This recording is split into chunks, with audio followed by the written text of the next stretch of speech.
I was lying on that hospital bed, heart monitor beeping, ticking closer to flatlining, but it wasn't the illness that killed me. It was the thing my own mother said. Don't save her. She's not our child. Let her die before she ever finds out that the $200,000 from her birth parents has been funding our son's life for 25 years. 25 years. I called them mom and dad for a quarter of a century, but I was just a walking ATM. They used my blood money to buy a $2 million suburban palace and send their golden boy to an expensive private school. Me? I got hand-me-down Christmas gifts, and they were willing to let me die right there just to bury their secret. But they had no clue. I heard every single word in my coma. I woke up not just for revenge, but for a terrifying discovery. My birth parents' death 25 years ago. That wasn't an accident. I was going to use the very blockchain technology they used to tear down their entire house of lies. Stick around to see the most twisted scam of all. They faked cancer for Henry. And how I ended the whole mess. That was the moment Henry turned on them, handed me the final proof, and said, "You're the only family I've ever had. If you've ever been hurt, used, or disrespected by the people you called family, hit subscribe right now. We're gonna fight for justice and start the healing process together. Comment just one word, me too, so Emma knows she's not alone, and that you deserve a real home." I read every single comment. I'm not leaving anyone behind. Welcome home. My name is Emma Waters and I'm 25. Last year, I honestly thought I wouldn't make it. Not because of the disease, but because of the truth that spilled out right next to my deathbed. The siren of the ambulance is still ringing in my head. The ER lights were blinding and their chilling words were like a knife straight through my heart. I woke up physically broken and carrying a truth that was way more brutal than the pain in my body. Just days later, they showed up at my grandma's condo, the only place I had left. Not to check on me, but to take everything else. But this time, I wasn't there. On the old wooden table, there was an envelope. Veronica opened it, her hand shaking. Nathan stood dead silent, his lips pressed tight. And when they reached the last line, they knew the nightmare had just begun. I grew up in the suburbs of Seattle, in a modern house with a white picket fence and a backyard full of tulips. Birds chirping in the morning, the smell of coffee spilling from the kitchen into the living room. From the outside, we were the perfect American family: mom, dad, 2 kids. My childhood photos are packed with colorful balloons, Christmas mornings stacked with presents under the tree, and lake camping trips. But pictures only tell half the story. The first memory of feeling different hit me when I was 6. Henry, my little brother, spilled a glass of orange juice on the living room rug while running around. I rushed to grab a towel, trying to cover for him. Veronica's high heels clicked sharply down the hallway. "What is this mess?" she asked, her voice slicing the air. "It was me," I immediately confessed, without thinking. Later, I overheard Veronica on the phone. "Emma is always good, not like Henry. Henry has personality." I stood there, towel still damp in my hand, staring at the stain. Personality. That's the word they used when Henry screamed in the grocery store, when he threw his dinner plate, when he talked back. Me? When I did my homework on time, they called me well-behaved. When Henry finally finished his, they praised him for being smart. The differences started small. Henry got the bigger bedroom, with the window overlooking the backyard. Henry always got to choose dinner when we went out. Henry's doodles were plastered all over the fridge, but my carefully colored masterpiece was filed away in a box under the bed. I opened the box, dusting off the old papers, my heart heavy. Back then, I just thought I was inadequate, that I wasn't worthy. How could I have known that this difference wasn't a coincidence, but the first bricks of a wall they were building between me and their real family? "Your brother needs encouragement," Nathan said when I asked why my perfect A wasn't celebrated like Henry's C. "You're already good, sweetie." I was 10 when the truth hit me like a truck. Rain tapping on the window, light from the kitchen casting shadows up the dark stairs.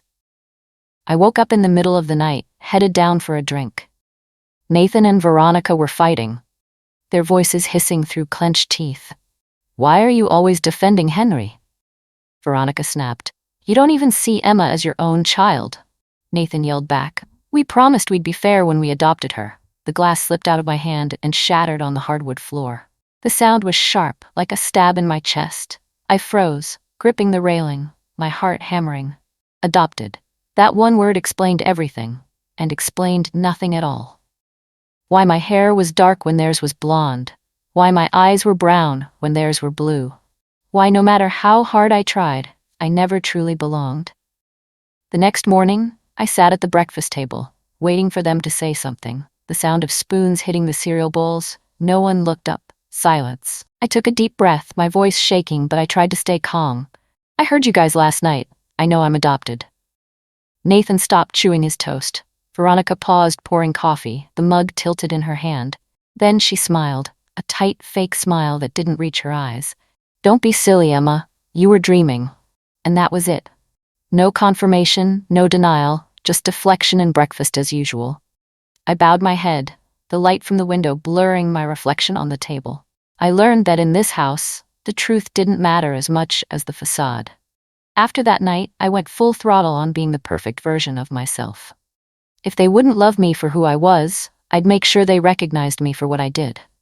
I aced high school, graduated top of my class, and got a full scholarship to the University of Washington. By 21, I co-founded a blockchain startup, valued at $3 million. The keys clacked in the office. Computer screen light was all I saw. Nathan and Veronica showed up for my graduation, obviously. They smiled for the cameras, soaking up all the praise for raising a brilliant girl. But their eyes were cold. They looked at me like a project, not a person. I stood there, clutching my diploma, forcing a smile. Have you ever felt like a total outsider in your own home? Drop your name below. I'll always remind you, you deserve to be loved. My grandma got sick, a serious heart condition. She couldn't take care of me anymore. So my uncle, Nathan, my mom's brother, and his wife, Veronica, adopted me. The promise was classic. That's what family does. They scored a $200,000 life insurance payout from my birth parents. But I didn't know anything about the money or the adoption. For the first 8 years, I truly lived like their real kid. Family photos on the wall, beach vacations, birthday cakes covered in frosting. My grandma was the only one who truly saw me. Her tiny Seattle apartment smelled like roasted coffee beans, tulips, and old photo albums. Every summer, starting at age 11, right after that fight I overheard, I stayed with her. You have your mother's smile, she'd say when I was 14, gently brushing my hair. That was the only time anyone in the family ever mentioned my birth parents. Grandma, who was she? I'd ask, eyes full of hope. She'd hold my hand, warm but sad. Someone who loved you fiercely but couldn't keep you. When you're older, I'll tell you everything. But older kept getting pushed back. All through college, she'd say, wait until graduation. After graduation, wait until your career stabilizes. Then she'd just smile. When the time is right, you'll know. Meanwhile, things with Nathan and Veronica got seriously toxic. Nathan's insurance company actually consulted for a rival startup in a software copyright fight against my blockchain company. I confronted him. I asked why he was backing them. Nathan just shrugged. Family is one thing, business is another. I just stood there, clutching my phone, feeling a huge stab in the back. Henry, my brother, became a software engineer, following the tech path Nathan took before he switched to insurance. Our family dinner conversations revolved around algorithms and network systems. I thought that would finally be our connection, but I was always dismissed. Like my blockchain knowledge was suddenly irrelevant. Everything exploded 3 years ago, right at Thanksgiving dinner. Grandma was there, hair grayer, but her eyes were still sharp. The room smelled like roasted turkey and pumpkin pie. Knives and forks clinked nervously. The topic turned to my startup. We just closed a $500,000 contract for an identity fraud detection system. I always knew Emma would do great things, Grandma said, beaming with pride, putting her hand on my shoulder. Yeah, she's always trying too hard to prove herself, Veronica replied with that familiar, stinging sarcasm. Prove myself? I repeated, louder than I meant to. You think my whole life has been about that? Well, hasn't it? Nathan sipped his wine, totally calm. Most adopted kids overcompensate. It's normal. That casual confession, after 15 years of denying it, just killed me. What did you just say, Dad? Henry asked, eyes wide, fork frozen midair. Oh, come on, he knows. Veronica waved her hand like swatting a fly. She's known since she was 10. Why make a scene at dinner? You made me feel crazy my whole life for even asking, I choked out, voice shaking. Every time I brought it up, you said I was dreaming. We thought it was better, Nathan responded, his voice flat like he was advising a client. Kids need stability. I needed the truth, I practically screamed, slamming my hand on the table. Veronica sneered, her eyes ice cold. We gave you everything. Nice house, good school, every opportunity. Most orphans would beg to be you. Grandma slammed her hand down. The sound silenced the room. That's enough, Veronica, she shouted, eyes blazing. But for me, it wasn't enough. 20 years of feeling like an outsider, the conditional love, the twisted truth, it all burst out. You never wanted me, I said, the words catching in my throat. You wanted a perfect kid to show off to the neighbors, to prove you were great parents, without ever having to actually be parents. I shot up from the table. My napkin fell to the floor. The chair scraped loud on the hardwood. I'm done. I'm exhausted from chasing love that should have been free. I walked out that night.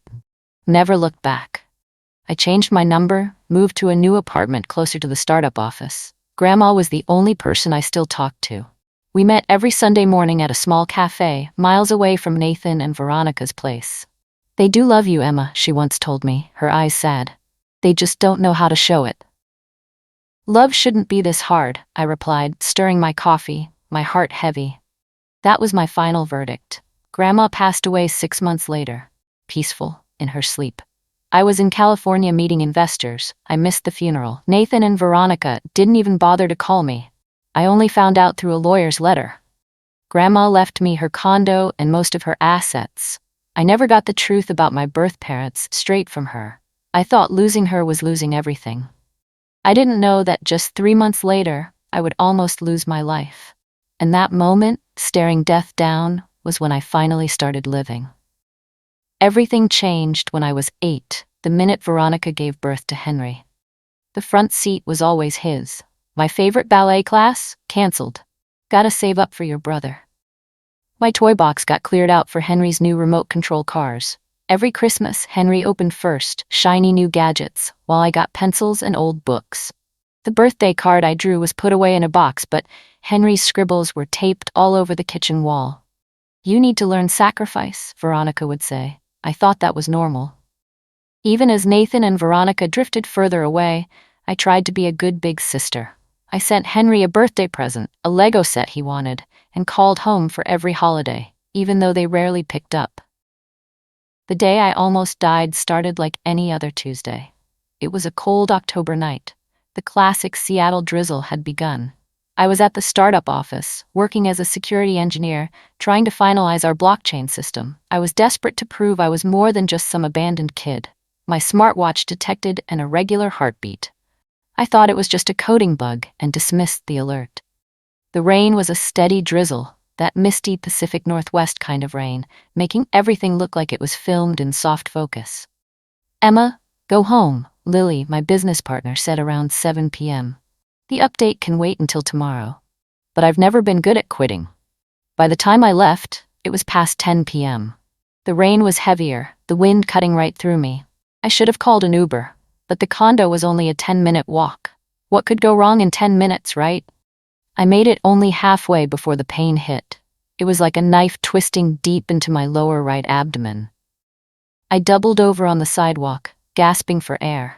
The rain soaked my jacket, my hair stuck to my face. I fumbled for my phone, trying to dial Zara, my best friend from college, but my vision tunneled. I passed out.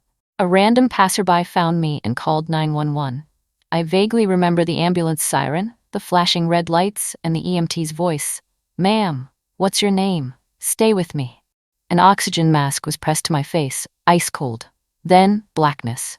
When I woke up, I heard voices, distant and sterile. I couldn't open my eyes, I couldn't move, but I could hear every word. The doctor later explained it was due to heavy sedation, used to manage the pain after an emergency appendectomy. Acute appendicitis, a woman's voice said, flatly, like reading a report. We operated in time, but she lost a lot of blood. The next 24 hours are critical.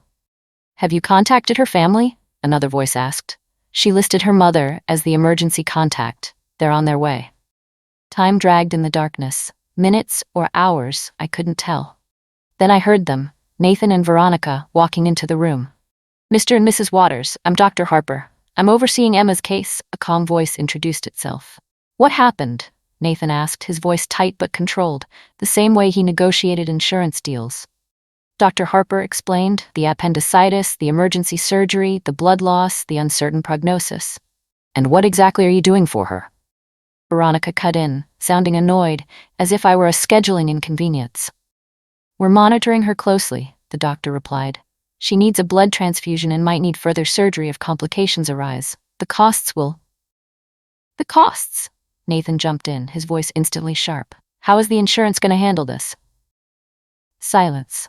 I could picture Dr. Harper trying to keep her cool. "Your insurance information would help," she said slowly, "and we need a signature approving the next procedures." "There's been a misunderstanding," Veronica said, lowering her voice. It was Arctic. "The doctor doesn't understand?" "I beg your pardon?" Dr. Harper replied, clearly taken aback. "Emma isn't actually our child," Nathan explained, smoothly, like selling a policy. "We adopted her, but the paperwork was never finalized." "So?" The doctor's voice hardened, growing colder than Veronica's. "But she listed you as the emergency contact." "You still don't get it," Veronica snapped, cutting her off. "We are not financially responsible for her. We owe her nothing. All my life, I was used to their distance, their cold, half-hearted love, but this was different. This was them letting me die. Without a signature, we can't," the doctor started. "Then don't," Nathan said, calm, as if declining a sales pitch. "Isn't there some public fund for the homeless or something?" "Mr. Waters, Emma is critical," the doctor insisted. "Without surgery." "She is not our child," Veronica stated. Her voice was a knife. "Not legally, not really." My heart shattered, but my body was paralyzed. Then Zara showed up. She signed the emergency medical consent. She saved my life. Have you ever been dumped by family when you needed them most? Drop your story in the comments. Let's share some strength. Silence hung heavy. Then the rustle of paper. "There's still the grandmother's estate," a strange voice said, maybe a nurse. "Miss Waters is the primary beneficiary." "That's a family matter," Nathan snapped, tense. "My mother wasn't mentally sound when she wrote that will. We're challenging it." "I see," Dr. Harper said, pure ice. "Since there are no family consents, we proceed under emergency protocol. Nurse Emily Carter, document this entire conversation. Contact the hospital's legal team." "We're leaving," Veronica announced, sharp. "Do not contact us about this patient again." Heels clicked. The door opened and slammed shut. They were gone. I wanted to scream, to move, to let them know I heard them abandon me, but my body held me captive. I was trapped, utterly helpless. "I've never seen anything like it," Nurse Emily whispered. "Their own daughter?" "Rich people," Dr. Harper mumbled, disgusted. "Call legal, then check her phone. Someone has to care about this girl." Time blurred. I floated between conscious and sedated. Pain came and went, following the IV drip. Strange voices talked in medical jargon I didn't get, but one voice grew familiar. Gentle. Steady. Nurse Emily Carter became my lifeline.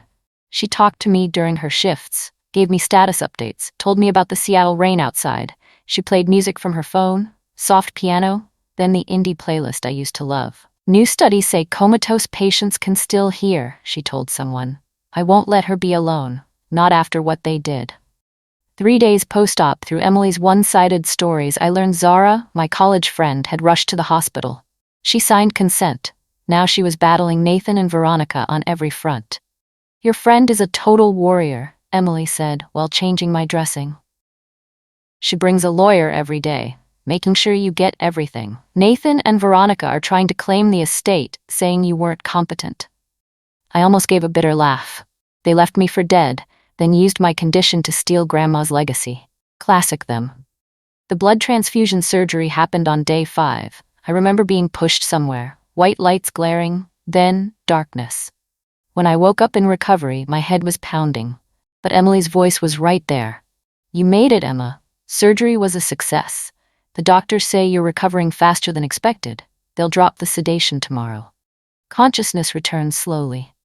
First I gripped her hand when she asked. Then I opened my eyes. The bright light made me squint. Having the tube removed was hell. My throat was raw. "What? Where?"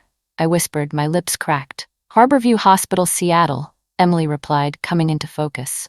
You're safe, Emma. You're going to be okay. But I wasn't okay. Not really. For 3 months of recovery, every step was a fight against pain. I battled the betrayal, but every line of code I typed on my laptop, even with trembling hands, was a step toward taking back my life. Zara sat by my bed. She told stories about coding late in the dorms, played my indie playlist. She whispered, "You are the strongest person I know, Emma. Don't let them make you doubt yourself." Once, Zara held my hand and said, "Grandma told me if you ever feel lost, look in her old photo album box. I'll find it when you're better." Zara didn't just stay.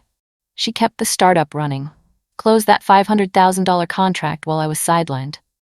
The first time I sat up, I got dizzy and threw up. The first steps with the physical therapist left me soaking wet and crying, but physical pain was nothing compared to the emotional wound. Knowing Nathan and Veronica didn't just keep their distance, they left me for dead. That betrayal was a poison. It seeped into every minute. Zara hired Ben Torres. He was a specialist in orphan rights. She had the hospital pull hallway camera footage. The video caught Veronica cold. "She's not our child. We adopted her because we thought we were infertile." Nathan whispered, "If she wakes up and finds out we used the insurance trust for the house, investments, and Henry's bills, we lose everything." That secret was the first flash of light in my darkness. Was there someone who guided you when you were lost in isolation? Share their story in the comments and subscribe to spread hope. Pain makes a strong motivator, I joked to Zara every week. In my second week, Zara walked in. Her face was pale. "Nathan and Veronica are challenging the will," she said, worried. "They claim you aren't competent because of your medical status. They filed 3 days after you were admitted. Calculated cruelty. The timing was not random.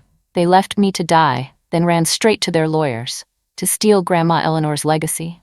I need to talk to that lawyer," I insisted. My hands gripped the sheet. Helpless fury boiled inside me. "Something's already waiting for you," Zara whispered. She returned with an old wooden box, worn edges. It smelled faintly of roasted coffee, Grandma Eleanor's scent. She placed it gently on my bed. "Bennett, the lawyer, said Grandma left specific instructions. Only give you this box when things were at their worst, when you needed the truth to save yourself." And I think this is that moment. Thomas Bennett arrived the next morning, a silver-haired man in his 60s. Kind eyes behind thin-rimmed glasses. He had been Grandma Eleanor's lawyer for over 30 years. "Miss Waters," he greeted me formally. "I'm so glad to see your recovery. Eleanor would be proud." "They're trying to take her condo," I stated flatly. He nodded, setting his briefcase down. "They filed an emergency guardianship petition, citing your medical condition." I've countered. "The judge has temporarily frozen the estate until your court appearance." "When is the court date?" I asked, my voice raw. "That's up to your medical team," he said. "No rush. The assets are protected." He pulled a thick envelope from his brief. It came from the box Zara found. "Eleanor instructed me to give you this. She wanted you to know the truth, in case she couldn't tell you herself." The envelope felt heavy, old, worn paper. "What is it?" I asked, heart racing. "The truth, I believe," he said, standing. "She loved you fiercely, Emma. Never doubt that." I waited until evening. The hospital went quiet. In the dim room light, I opened the envelope. Inside was a letter, Grandma Eleanor's elegant handwriting, and several official-looking documents. "My dearest Emma," the letter began. "If you are reading this, I failed to keep my promise. Please forgive an old woman's cowardice. Some truths are hard to speak. You always wondered about your birth parents. The truth is, your mother, Clara, was Nathan's younger sister, my youngest daughter. Clara was 19 when she became pregnant. Terrified, unable to raise a child, your biological father walked away immediately. The twist: I was Nathan's niece. I proposed an in-family adoption. Nathan and Veronica, childless then, agreed. I thought it was perfect. You would be near your blood. I didn't know Veronica conceived Henry right after taking you in. Suddenly, they had 2 children, and I watched the differential treatment worsen. I confronted Nathan many times. He swore he would love you as his own, but some people cannot love what is not their own blood. The adoption papers were legally finalized, regardless of what they say. You are their child, legally, with all rights. I've enclosed your original birth certificate, listing your mother, Clara Waters, the adoption decree signed by Nathan and Veronica, and the amended birth certificate. Clara passed away 6 years ago in a car accident. She always asked about you. I told her about the strong girl you became. The condo and everything I left you is yours. You are my blood. Your name is Emma Waters, not Hartley, as they renamed you. They used the $200,000 insurance trust left by your parents to buy their home, invest, and cover Henry's birth expenses. I hope you forgive me for not telling you sooner. I thought I was protecting you. I loved you from the moment Clara put you in my arms. Always, Grandma Eleanor. I read the letter 3 times. Tears streamed down my face. Every word was a knife, shredding my identity. Nathan and Veronica didn't just withhold love, they stole my name. But through the pain, a fire ignited. I will take back the name Emma Waters. Not for them, for Grandma Eleanor, for Clara, for myself. I looked at the documents. Original birth certificate. Clara Waters. Adoption decree. Signed by Nathan and Veronica.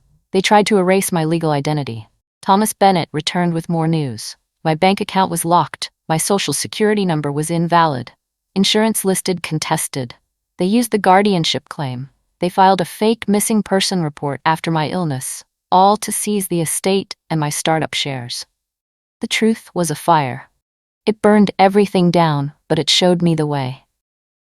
Have you ever faced a truth that changed everything you believed? Comment below and tell me about that moment of courage for anyone looking for their own truth. Grandma Eleanor's letter changed the whole damn game. The proof, the legal papers, the confirmation. I was Emma Waters, not Hartley. Nathan and Veronica had lied to the hospital, to Henry, and to themselves. That night, I made 2 promises to myself. 1, I'd recover, whatever it took. 2, Nathan and Veronica were going down. The betrayal was still raw, but I weaponized it.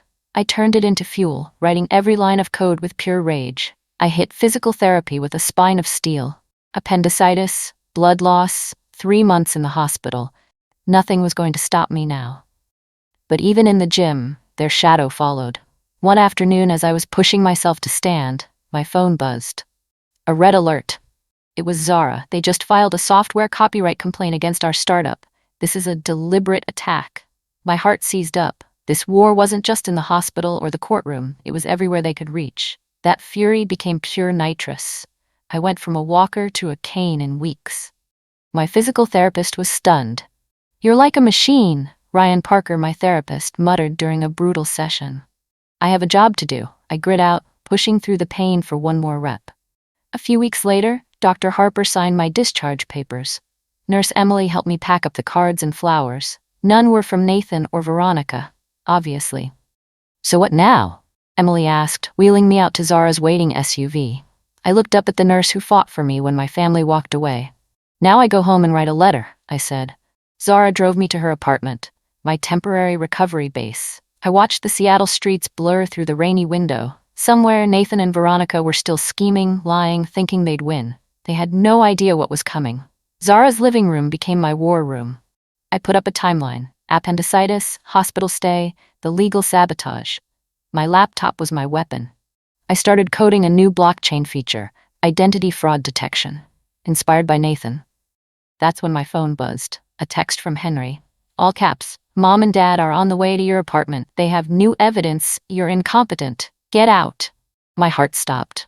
The letter, the video, the papers, all right there on the desk. I shoved the laptop and hard drive into a backpack, threw a blanket over the desk. No doorbell. Instead, I heard a key turning in the lock. They had a spare. But they didn't rush in. They were waiting, wanting to catch me in the act. On the security cam, Nathan and Veronica were standing there. Cold faces. But one thing chilled me. Nathan was holding a red folder, the kind hospitals use. They weren't just pressuring me. They were there to erase me. "Emma, open the door. We know you're in there," Veronica hissed. Shivers. Then my phone buzzed, a call from Nathan. I silenced it fast, but the screen was glowing in the darkness. I flipped it over, used my Apple Watch to send an SOS alert to Zara. 2 minutes later, cop sirens wailed outside. Nathan muttered, "We can't let the cops see us here." Veronica paused, ear to the door. "Light. I see light under the door." Nathan took out a second key, shoving it into the deadbolt. I had 2 seconds. Tops, I dove into the closet, pulled the door shut, hand clamped over my mouth to silence my breathing. The closet door was barely cracked, maybe 2 centimeters, just enough to see their shadows entering. Veronica swept her phone flashlight across the room. The beam sliced past my face. 2 inches away. Veronica stopped. She whispered, "Perfume. Emma's scent." Damn it, I was wearing the old perfume Grandma gave me. If she pushed the door 3 more centimeters, I stopped breathing entirely. If they opened that closet, it was game over. I know Henry risked everything to send that warning. But that help came at a cost. That same night, Henry called, his voice shaking. "They found out. I gotta disappear for a while. Don't look for me, but remember, they won't stop until you lose everything." "You need to rest," Zara worried, bringing me tea one evening. "I'll rest when this is done," I replied, my eyes glued to the email I was sending Benjamin Torres. First step, solidify my legal footing. Benjamin called back. Nathan and Veronica had filed for conservatorship, claiming I was mentally incompetent, all to seize my insurance trust money and my startup shares. "They call refusing to save you a misunderstanding that they were in shock," Benjamin said, dripping sarcasm. "They filed an affidavit expressing deep concern for you." "Concern?" I repeated, my rage boiling over. That startup was my lifeblood. Every line of code was written on no sleep. They didn't just take my birth mother's money. Now they wanted to steal the future I built. "Are we countersuing?" "Prepping the motions now," Benjamin said. "The hospital video, the adoption papers, and the proof you co-founded a $3 million startup will shred their petition in court." Next was asset protection. Grandma Eleanor's condo was empty, contested, but I knew Nathan and Veronica still had keys. I hired a security company, changed the locks, installed cameras everywhere. "Real-time feeds to your phone," the technician explained. "All footage secured in the cloud." "Perfect," I said, checking the app on my phone. The hardest part was the letter. I wrote dozens of drafts, from a fire and brimstone declaration to a cold, factual list of their crimes. None felt right. "You're overthinking it," Zara said one night as I crumpled another draft. "Right from the heart." "My heart wants to burn their world down," I confessed. "Then write that," she replied. I shook my head. "It's not about revenge. It's about truth, about being seen." Inspiration struck during a session with Dr. Lauren Brooks, the psychologist I started seeing post-discharge. "What do you really want from them?" she asked. "I want them to admit what they did, not just at the hospital, but for my entire life," I said. "And if they won't, I want the freedom to let them go. I don't need them." That question hit me like a punch. That night, I wrote the letter. It would sit on Grandma Eleanor's dining table, right next to that old beach photo where Veronica told me to move because Henry needs the center spot. "Nathan and Veronica," I wrote. "I called you Mom and Dad. You lied about adopting me, refused to save me when I was dying, erased my legal identity, and stole my birth parents' trust fund. I forgive you because I deserve to be free. I am Emma Waters. Do not contact me again."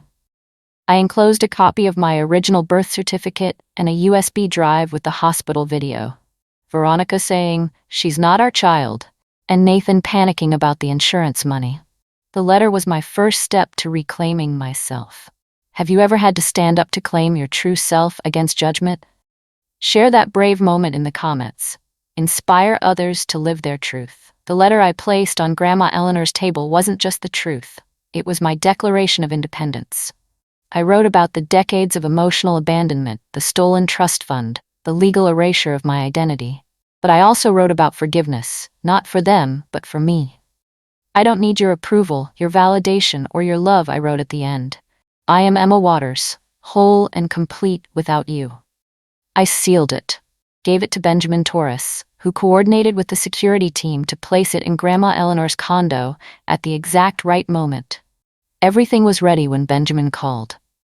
"Nathan and Veronica are heading to the condo," he said. "They filed a motion with the probate court, saying they want to retrieve personal keepsakes before the estate is settled. They're scheduled for Saturday, 2 p.m. "Is Henry going with them?" I asked. I hadn't spoken to him since the text. I didn't know if he was aware of their new scheme. "Yes, he's listed on the court filing," Benjamin replied. I took a deep breath. Then it's time. Saturday morning. Benjamin and the security team placed the letter, the birth certificate, and the USB video on Grandma Eleanor's dining table. right next to that beach photo. The security company confirmed the cameras were operational. Zara and I sat in her apartment. Laptop open, watching the live feed. The game was on. There was no turning back.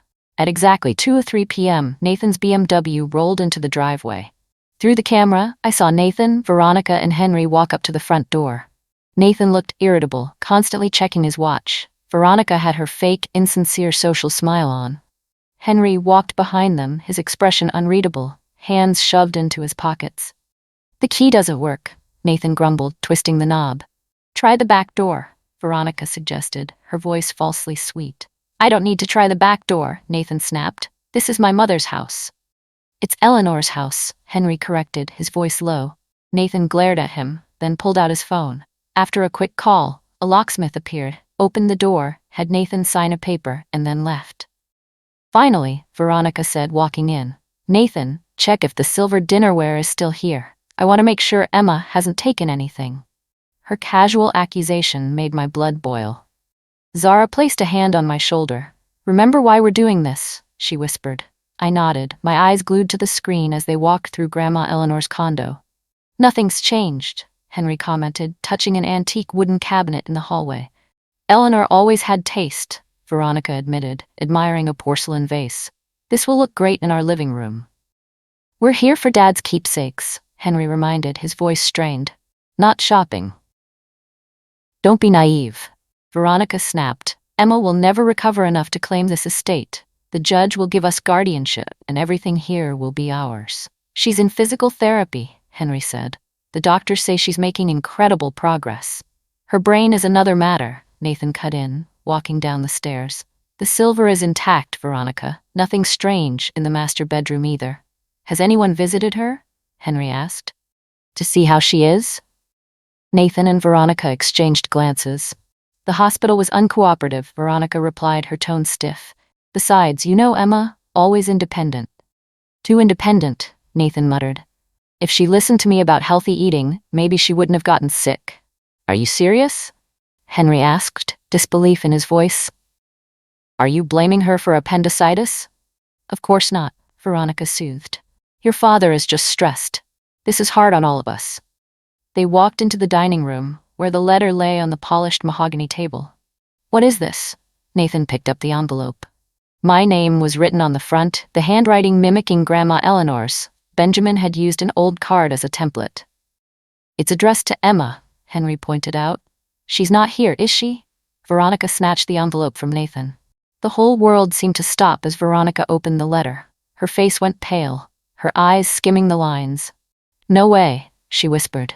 Tears streamed down, not of remorse, but of panic. Nathan ripped the letter away, skimmed it, and slammed his fist on the table. "How does she know about the trust fund?" he bellowed, his face beet red. "Who gave her this?" Henry picked up the USB drive and the birth certificate, his eyebrows tightly furrowed. "What is going on?" "Mom, Dad?" he asked, his voice shaking. "It's a misunderstanding," Veronica stammered quickly, her voice wavering. "Emma, she's exaggerating everything." Nathan pulled out his phone, calling his lawyer. "We need to meet immediately. We have a major problem." Benjamin called immediately after, his voice calm. "Their lawyer is trying to dismiss it, but the hospital video and the adoption papers are undeniable evidence. They have no chance of winning." I watched the screen, my heart both aching and relieved. Nathan and Veronica weren't remorseful. They were just terrified of exposure. Henry was confused, but he had seen the truth. The letter didn't just expose them. It freed me from the years of waiting for love from a family who never saw me as their own. Then my phone vibrated. A notification from a Seattle forum. Wealthy family accused of abandoning adopted daughter in hospital. The post was anonymous, but I knew where it came from. Perhaps a nurse, a former colleague. The news was starting to spread. The letter had unleashed the truth. But the legal journey had just begun. If you have ever witnessed a truth about someone being exposed to the world, share that emotional moment in the comments so we can share stories that change everything. The truth in my letter exploded right in front of Nathan and Veronica, and I couldn't tear my eyes away from the laptop screen. On the camera, Veronica was still clutching the letter, tears streaming, not from regret, but from panic. Nathan, face beet red, slammed his fist and yelled, How does she know about the trust fund? Henry stood there, holding the birth certificate in the USB drive, his voice trembling as he asked, "What is going on?" Veronica tried to do damage control, her voice frantic. "It's a misunderstanding, Henry. Emma, she's exaggerating everything." Nathan snatched the letter from her, ripping it in half to read it again. "Lies," he roared, crumpling the paper and throwing it to the floor. "It's all fabricated." Henry bent down, picked up the letter, and his eyes scanned the lines. Then he grabbed the USB drive. "What's on here? Tell me," he demanded, his voice breaking. Nathan tried to yank the USB away. "Nothing you need to know, family business." "I am family," Henry screamed, pulling back the USB and the birth certificate. He continued reading the letter, his face pale. "You left her at the hospital? You said she wasn't your child, that you wouldn't pay for the surgery?" Veronica collapsed onto the dining chair, covering her face. "It wasn't like that," she wailed. "We were in shock. The doctors said she might not make it." Henry shook his head, his eyes red. "The letter says you claimed she wasn't blood. Not your responsibility, and there's a video." He pulled out his phone, inserting a code to watch the USB content. The dining room was silent, with only the faint echo from Henry's phone, Veronica's cold voice, "She is not our child," and Nathan's panicked whisper, "If she finds out about the trust fund." Henry looked up, his voice a whisper, "You let her die, my older sister." "She's not blood," Veronica blurted out, then covered her mouth, trying to swallow the words back.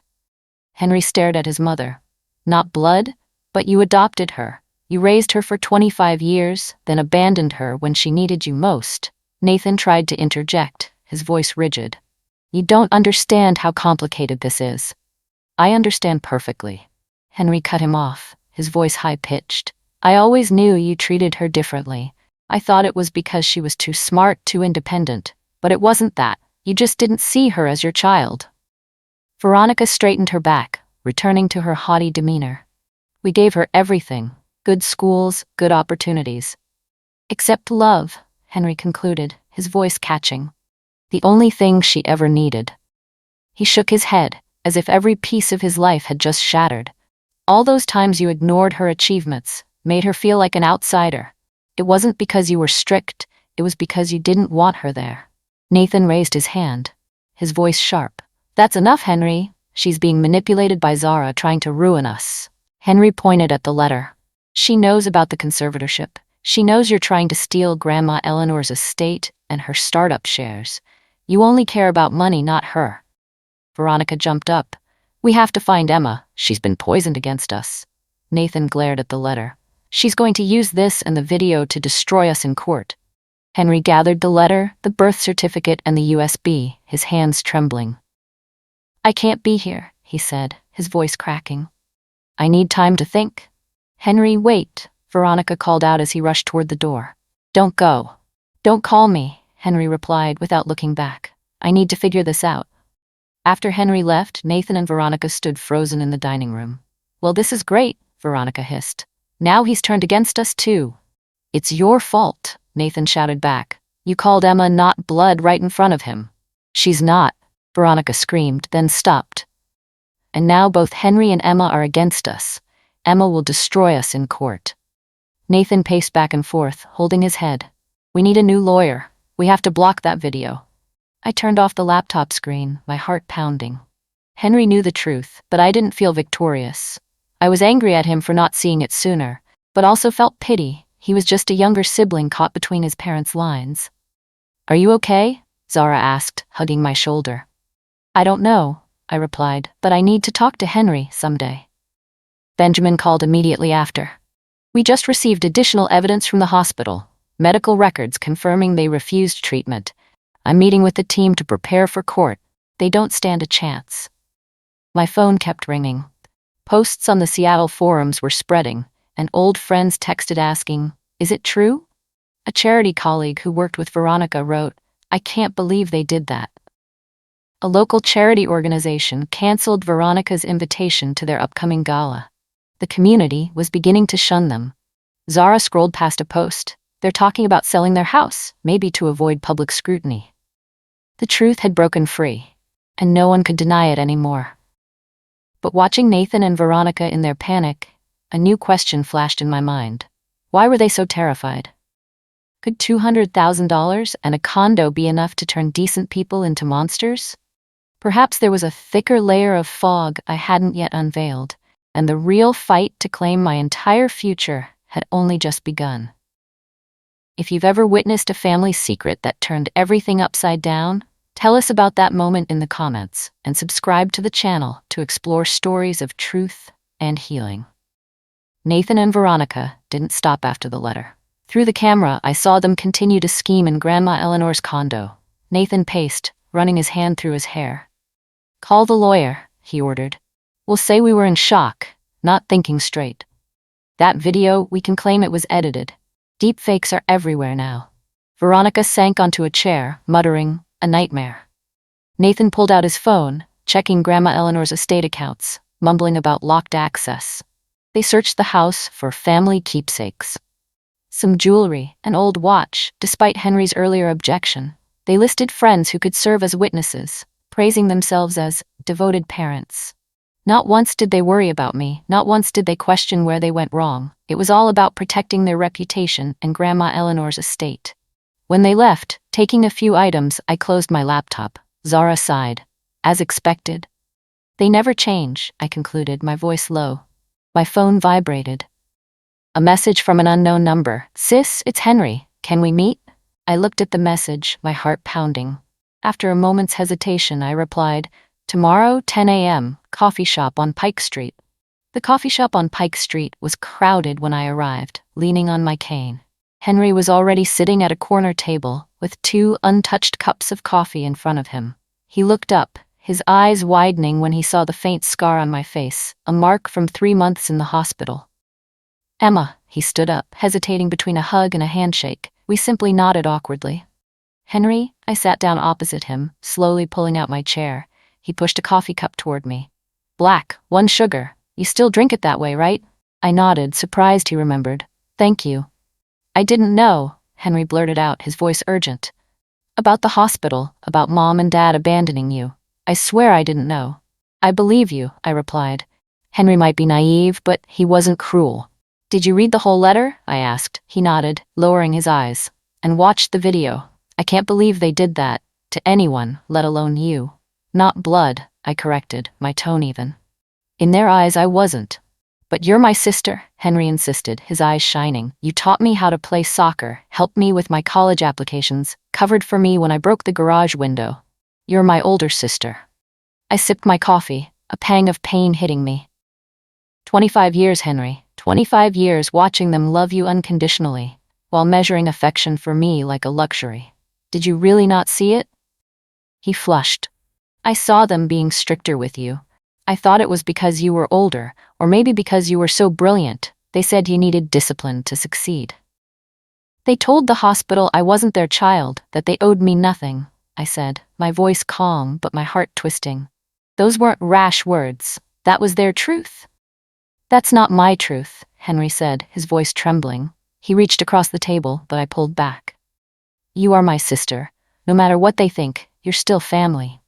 I looked at him, seeing his sincerity, but also seeing the brother who had been loved more than I had my entire life.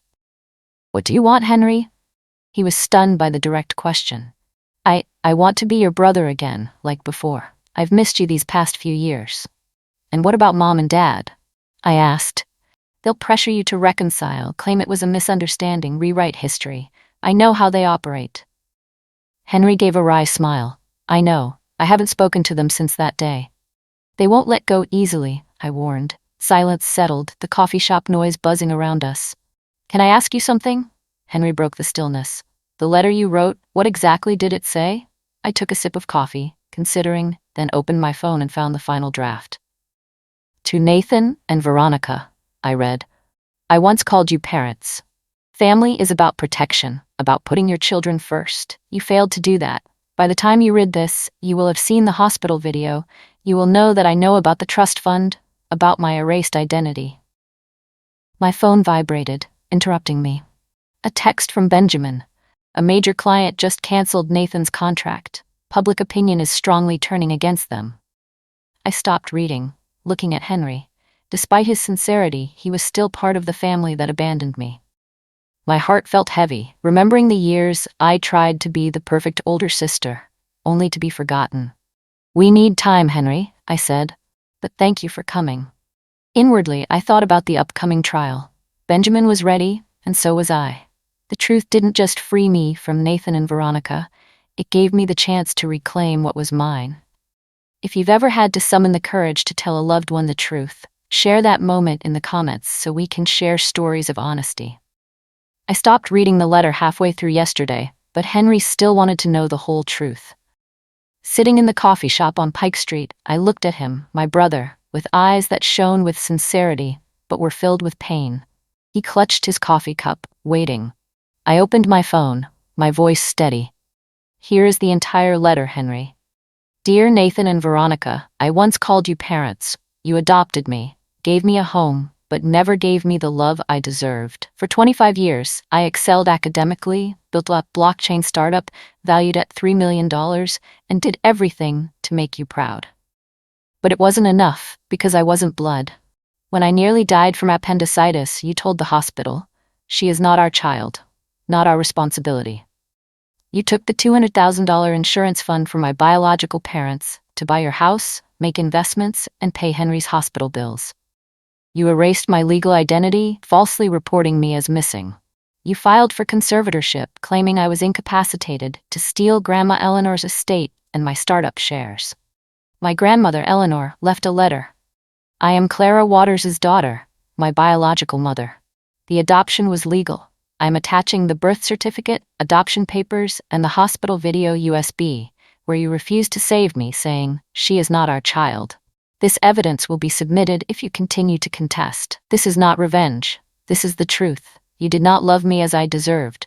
I forgive you, not for your sake, but for my own freedom. I am Emma Waters, whole and complete without you. Do not contact me. All communication should be directed through my lawyer, Benjamin Torres. P.S. The lock to the condo has been changed.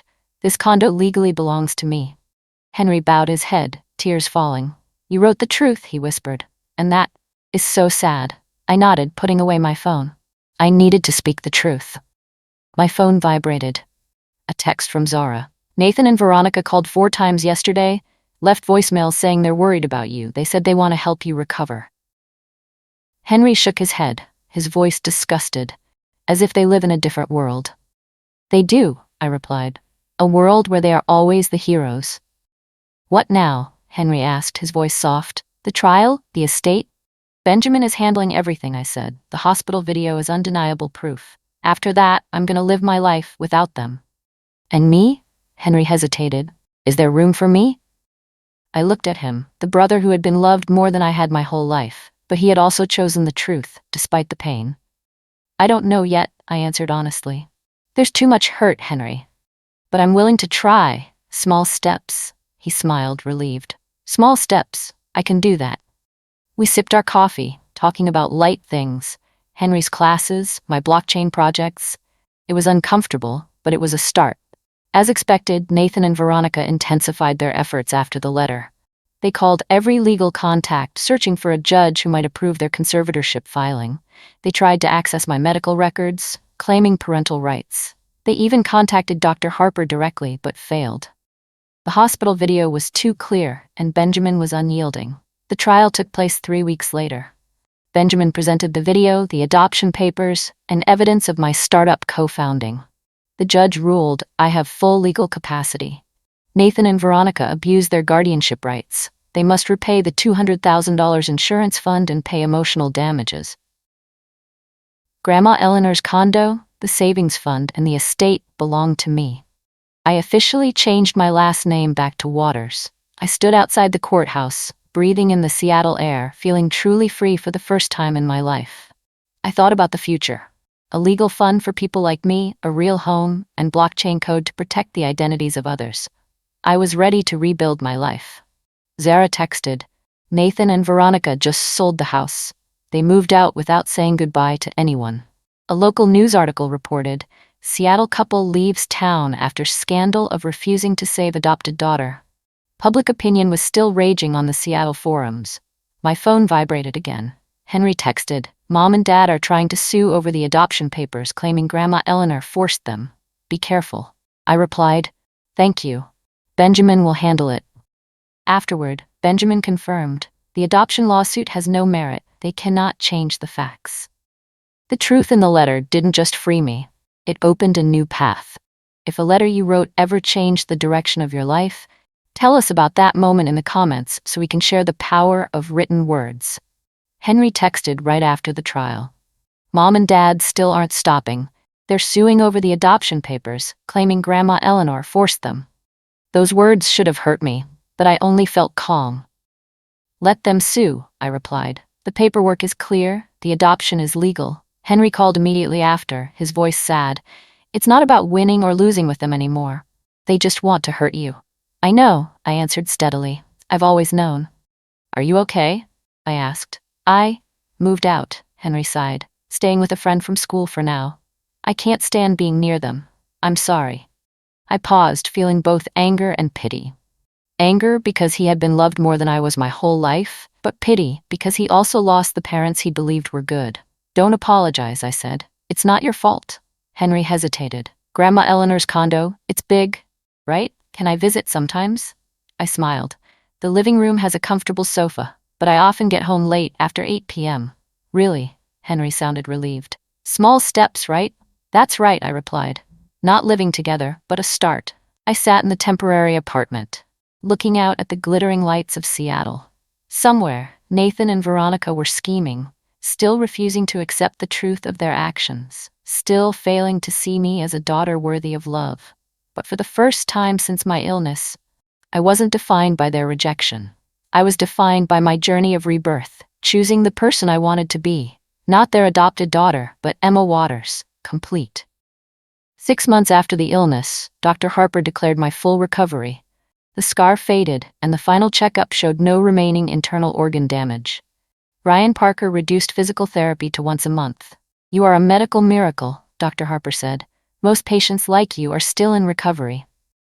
I had strong motivation, I replied, thinking of the letter, of Nathan and Veronica, and of the life I was determined to reclaim. I moved into Grandma Eleanor's condo, my home now, in early spring.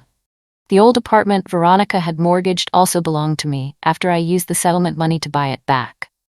I preserved Grandma's cozy space, the wooden bookshelves, the smell of roasted coffee, Clara Waters' photo frame on the wall. I started a legal fund named the Eleanor Fund, supporting others whose identities were erased like mine.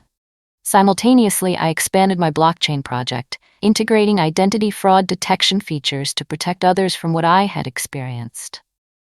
Zara became a regular visitor, along with nurse Emily Carter, who now worked for a home care organization. Benjamin Torres joined us for Sunday breakfasts, continuing the tradition I once had with Grandma Eleanor. One morning, Benjamin looked around and smiled. You've built a wonderful family here. A chosen family, I corrected gently. The best kind. Nathan and Veronica made one final attempt to regain control. They filed a lawsuit, demanding compensation for emotional distress, claiming the letter and hospital video caused psychological harm. It was a desperate, hateful maneuver. The judge dismissed the case, declaring that the truth cannot be considered harmful. In his ruling, he wrote, "They abandoned their adopted daughter when she needed them most, and now they seek to punish her for speaking the truth." Local news reported it. Former colleagues, distant friends, and even neighbors turned their backs. The Seattle forums were ablaze with comments. They are shameful. Nathan and Veronica disappeared from the city, without a goodbye, without ever contacting anyone again. The legal victory not only returned what belonged to me, but also gave me the opportunity to redefine family. 6 months later, an urgent call shattered my peace. Nathan and Veronica had returned, their voices filled with tears. "Henry has late-stage cancer. We urgently need $500,000 for treatment." The older sister's heart in me ached. For 25 years, Henry was still my brother. But just as I was about to agree, Zara, with her sharp lawyer's instinct, demanded to check his medical records. The harsh truth: Henry was completely healthy. This was their final, most despicable scheme, using the very notion of family love for fraud. Henry stepped out from the corner of the room, his face pale. I warned them not to do this. He handed me a USB drive, his voice trembling. "This is the evidence I collected. They weren't just planning to trick you. They were also targeting 5 other investors. In that moment, I realized this fight was no longer just mine. I looked Nathan straight in the eye. For 25 years, you taught me a lesson. Greed can make people fake the death of their own son. Now, you no longer deserve to be parents to anyone. Henry stepped forward, his voice choked. From now on, Emma is my only family. Veronica's face shattered. Nathan stood motionless, his hands shaking uncontrollably. It was the first time I saw their tears, not tears of remorse, but of being exposed. I placed the final document on the table. This is a permanent restraining order. From this moment on, your lives have nothing to do with mine. A year later, I received Henry's wedding invitation. On the pristine white card, only one line was written: Sister of the groom, Emma Waters. Nathan and Veronica were nowhere to be found. If you have ever found people who became family through the heart rather than blood, share that journey in the comments so we can honor those strong bonds. With the legal battles concluded, I looked ahead. My blockchain startup continued to flourish, thanks to Zara's steady leadership during my absence. Now, we were developing a new feature, directly inspired by my own days in the hospital. It's called SafeLink, I explained to Emily during dinner. A system using blockchain to track emergency medical data, ensuring no patient is abandoned due to insurance or identity disputes. That could have saved you, Emily said, her eyes gentle. Maybe it would have saved the doctors, more accurately, I corrected. They were struggling between regulations and conscience. As for me, I knew I survived. They didn't. This project turned my pain into purpose, and I believed Grandma Eleanor would be proud. Healing with Henry was a different journey, one step at a time. We met at the park near Green Lake. He stood under the oak tree, hands in his pockets, looking awkward. Sis, he began, his voice hesitant. I'm sorry. For everything. I didn't know they did those things to you. I looked at him, feeling a confusing mix of emotions, anger for the years of unfair treatment, but also pity for the brother who was now carrying his own pain. You are and always have been my older sister, he said, his voice sincere. Let's start here, I replied, though my heart was still heavy. Just small steps. Henry nodded, his eyes brightening. We walked around the lake, talking about simple things. His classes, football. As if trying to reclaim the beautiful memories of the past. There were inevitable difficult conversations. We talked about the unequal Christmas gifts, the times I was asked to sacrifice and make room for him, and the loneliness he never realized I felt. I didn't mean to, Henry said, his eyes red, but I should have seen it. We were just kids then, I reassured him, my voice gentler than I expected. And slowly, healing began to take place. Henry brought pizza whenever I worked late. I helped him study for exams. We discovered we both shared a love for terrible comedy movies and burst out laughing at the silly scenes. I started a blog, sharing my journey of rebirth, from the hospital bed, the trial, to finding myself again. Losing my identity taught me how to choose who I wanted to be, I wrote. The blog received hundreds of comments from people in similar situations, people who found a spark of hope in my story. Every Friday night, Grandma Eleanor's condo was filled with laughter, officially becoming a real home. Zara arrived with her new boyfriend, a funny software engineer. Emily brought her wife, an artist with a warm smile. Benjamin Torres brought a bottle of wine and fascinating legal stories. Henry, too, gradually became an indispensable part, bringing youthful energy and awkward college stories. Sometimes Ryan Parker, my physical therapist, stopped by and teased me about the grueling training sessions. I looked around the cozy room, my heart overflowing with a feeling I didn't think I would ever have again. I raised my glass. I want to propose a toast, my voice rang out clearly. To family, not by blood or law, but by love, choice, and for being there when we needed each other most. To family, everyone responded in unison, the clinking of glasses sounding like a joyful song. After the party, I went out onto the balcony, where I used to sit with Grandma Eleanor and look at the stars. Henry stepped out and quietly asked, "Sis, is there room?" I nodded, and he sat down beside me. The space fell silent for a moment, with only the cold Seattle wind blowing through. "Do you ever wonder where they are?" Henry asked softly. "Sometimes," I answered honestly. "But it doesn't hurt anymore." "How did you do it?" His voice was filled with curiosity and longing. "How do you make the pain stop?" I thought about Grandma's letter. about the hurts I had learned to let go of, about the new life I was building with my own hands. I accepted the past, Henry, I replied, but I didn't let it define me anymore. And most importantly, I chose people who made me feel whole. Henry nodded slowly. I'm still learning that. Take your time, I smiled. You don't have to do it alone. We sat there for a while longer in comfortable silence. My new life didn't erase the past, but it gave me a pen and a blank page to write my own future. I often thought about my journey. From an orphan who didn't know her roots, to a girl rejected by her own adoptive family, and finally becoming Emma Waters, the woman who found herself. The legal victory restored my identity. The Eleanor Legal Fund is helping dozens of people in similar situations, and SafeLink will protect many more. My blog now has thousands of readers, each comment a story of hurt and healing, together creating a resilient community. Losing my identity taught me the most valuable lesson. Family is not in blood, but in the hearts that truly see you, accept you, and love you unconditionally. They left me there on the hospital bed and whispered 3 words that will haunt me forever. Let her die. All for a $200,000 secret and a cruel 25-year scheme. But I survived. And now, I need you. If you yearn for a world where justice and compassion are prioritized over money and lies, subscribe to this channel right now. Your action is a supportive voice, affirming that family is a choice of the heart, not blood.